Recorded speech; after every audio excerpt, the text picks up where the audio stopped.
करीब 1 महीने पहले मेरे पास इस तरह की कई जगह से सूचना मिली और उसकी तह तक पहुंचा मैं कि हाँ, ये कितना सच्चाई है। तो जानकारी मिली कि अलीपुर में कपल्स रहता है, यानी कि कोई प्रदेश है, प्रदेशी मतलब जैसे कि अलग राज्य से भी आके यहाँ पर रह रहे हैं किराए पर, पति पत्नी है और शायद बच्चे भी होंगे उनके। उसकी बच्चों की जानकारी भी ज़्यादा नहीं है, लेकिन ये पति पत्नी है, तो करीब 10 के आसपास 8-10 साल से अलीपुर में रहते हैं। और उन लोगों ने क्या धंधा बना रखा है दोस्तों, वे बुजुर्गों को ठगते हैं। जैसे कहते हैं ना, उधार पैसे लेने का टैलेंट किसी किसी में होता है, तो उनके अंदर वो टैलेंट है।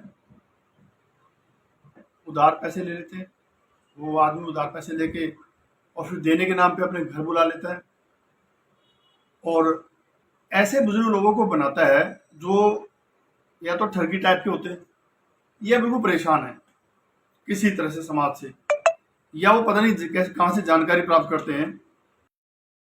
और कई ऐसे बुजुर्गों को जो आज समाज के डर से अपना नाम नहीं बता रहे हैं और पहचान छुपा रहे हैं, लेकिन लुट चुके हैं, ठग चुके हैं उस ठग के द्वारा।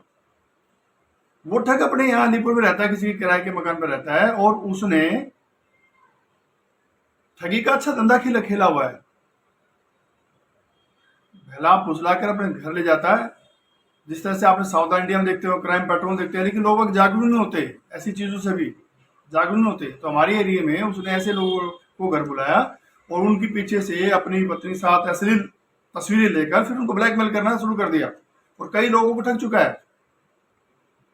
अब सब चुप है, लेकिन मैं फिर भी कहता हूं भाई, जो ऐसे ठगे हुए हैं, जिनके साथ उसने इस तरह से ब्लैकमेलिंग की है, आप लोगों से मेरा निवेदन है, जो भी अलीपुर, बुडपुर, नरेला के आसपास के लोग रहते हैं जो ठग चुके हैं, हिम्मत मत हारो, दिल्ली पुलिस में जाओ, अपनी शिकायत करो, कंप्लेंट करो, कार्रवाई होगी।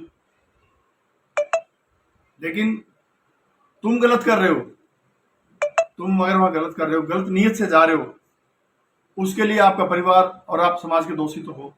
लेकिन अगर वो तुम्हें इस तरह से डरा धमका कर, तुम्हारी तस्वीरें बनाकर या तुम्हारा पीछे से वीडियो बनाकर और ब्लैकमेल कर रहा है, तो उसके खिलाफ तुम्हें आवाज उठानी चाहिए, आपको जाना चाहिए, अपने नजदीक थाने में जाओ। मेरी भी यहाँ पे पुलिस अधिकारी से एक दो से बात हुई, उन्होंने कहा हमारी नॉलेज में भी है लेकिन शिकायत नहीं आ रही, इसलिए हम क्या कार्रवाई करें। उनका कहना भी सही है, शिकायत करो और ऐसे लोगों को समाज में से निकालो,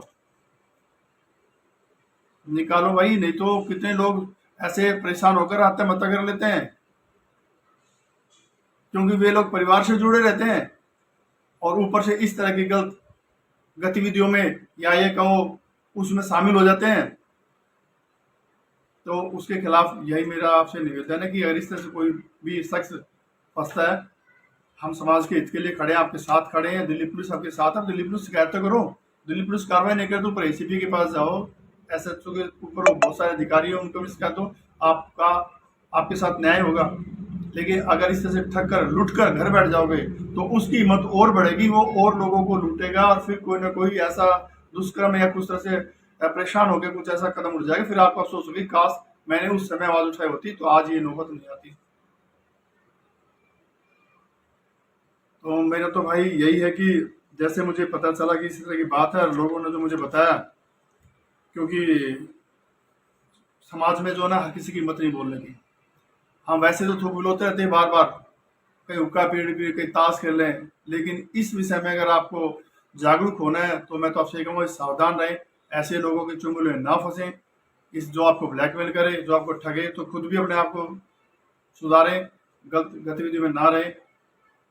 लेकिन जो ये हो रहा है, जो ठग रहे हैं, क्योंकि एक पीड़ित मेरे पास आया था, उसने बताया भाई मेरे साथ ऐसे ऐसे घटना घटी है, तो मैं भाई तुम शिकायत करो, पीछे करो। उसने तो शिकायत की है, तो कुछ और भी सुनने में आया, 6-7-10 लोग, जितने भी लोग यहाँ पे ठगे हुए हैं, उनको सामने आना चाहिए। हमारे थाने के एसएचओ साहब अच्छे हैं, अलीपुर थाने के, वो कार्रवाई करेंगे, नहीं करेंगे तो एसीपी के पास जाओ। लेकिन ऐसे चुप रहकर ठग कर उसका हौसला और हिम्मत मत बढ़ा दोस्तों। बस आज का लाइव आने का यही मेरा मकसद था। आपको नवरात्रि के साथ अब दशहरा आज का है, इसकी शुभकामनाएं और आने वाले दिवाली की हार्दिक शुभकामनाएं। दोस्तों, वीडियो को शेयर करना, हर लोगों तक यह पहुंचे संदेश कि इस तरह से कोई दूसरा लोग या दूसरे परेशान व्यक्ति शायद मेरी बात सुन के उनकी आंखें खुले और वो इस पर आवाज़ उठाएं और अपने शिकायत को थाने में दर्ज कराएं। दिल्ली पुलिस सदैव आपके साथ, ऐसा नारा नहीं है। अगर आप सही शिकायत लेके जाएंगे तो आपकी शिकायत पर कार्रवाई होगी। धन्यवाद, नमस्कार, जय हिंद दोस्तों।